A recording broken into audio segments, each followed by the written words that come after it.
Mercado, pwede niyo po pong sabihin sa akin lahat ng tungkol kay Julie? Kung paano po nagsimula ang lahat? Ayoko na sanang pag-usapan to eh. Ayoko na sanang balikan yung nangyari. Pero yung anak ko, masayahin bata talaga yun. Marami siyang kaibigan. Normal na bata lang naman siya. Wala naman akong napapansin kakaiba sa kanya nung lumalaki siya. Maayos naman lahat sa amin, maayos naman siya. Pero simula nung gabing yun, nagbago na lahat. Hi! Inaasok na naman ako. Sir Ricardo kasi, late na nagpa-uwi kagabi.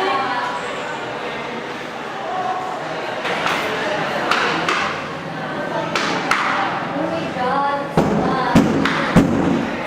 Shucks!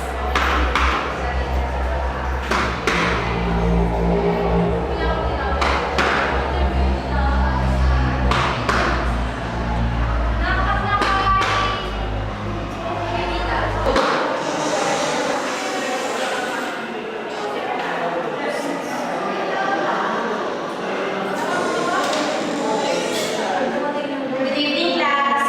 Good evening, Kasi ba?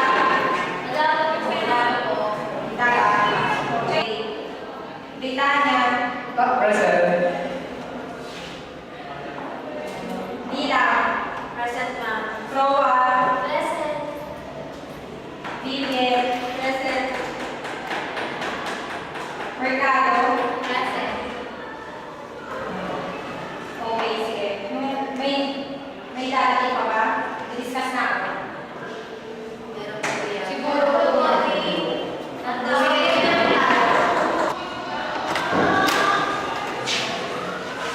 Good evening po, ma'am. action. Ba't kayo pala? Ay, ma'am, gawa po kasi kami ng research paper. Sorry po, ma'am. Okay. Ano last name mo?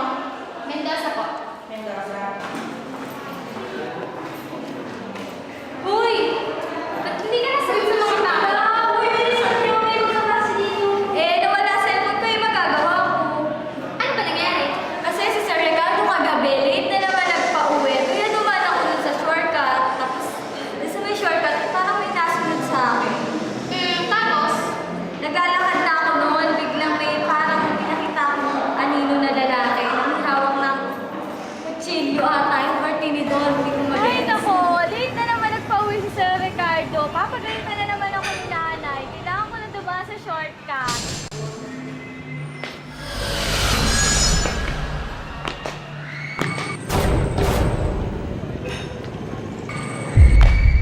grabe.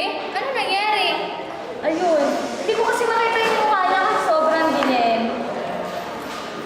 Oh my God. Alam ba to ng mami mo? Hindi ko na sinabi kay mami kasi ayoko na mag-alala siya. Okay, class, okay ko. Bye, ma'am. Julie! Okay ka lang ba? Ano nangyari? Sinundan ka ba niya? Uy, Julie. Kayo nakapatahimik sa klase. Ano ba meron? Kasi Chris, Ano? sasabihin ko ba sa kanya? Kasi nababalita daw sa lugar natin na may killer daw. Ha? Napaalam na ba ito sa pulis? Hindi pa nga eh. Sasamahan ko nga siya eh, kaso hindi naman siya pwede. Julie. Mamaya pagka uwi mo, pagkalabas ng klase mo, sabay na lang tayo ah. Kaninang umaga, at ako pumasok. Parang may sumusunod sa akin yung naririnig ako may nayaman na. Patakot pa ako. Walang, Huwag ka nang umiyak! dito kami. Okay lang yan! Samahan ka naman namin palagi. Huwag ka nang umiyak!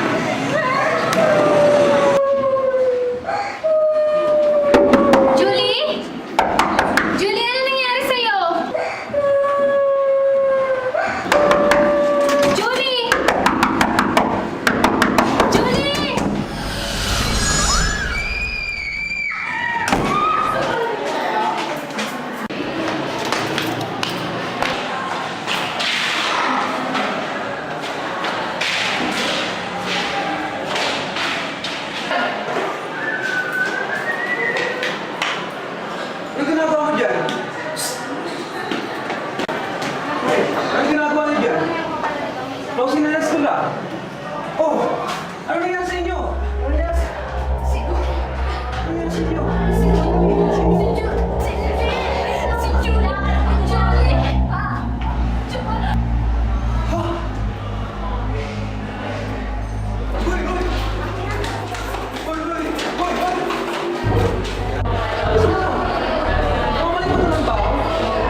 pagkakaalam ko, yun lang lahat ng pagkakaalam ko sa nangyari ng gabing yun.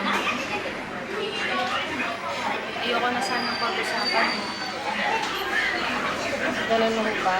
Pero maraming salamat po sa lahat ng information yung gawin sa akin. Mukhang gagabi na po ata, kailangan ko na po umalis. Maraming salamat po. May dapat ka po palang malaman. Ano po yun? Hindi ko na sana ito ipapaalam. Pero ito ang totoo. Matapos ng gabing yun, yun lang namin nalaman na may sakit pala siya sa pag-iisip. Ngayon hindi na namin siya mahanap. Pero buhay pa siya. Hindi na namin alam kung nasaan siya ngayon.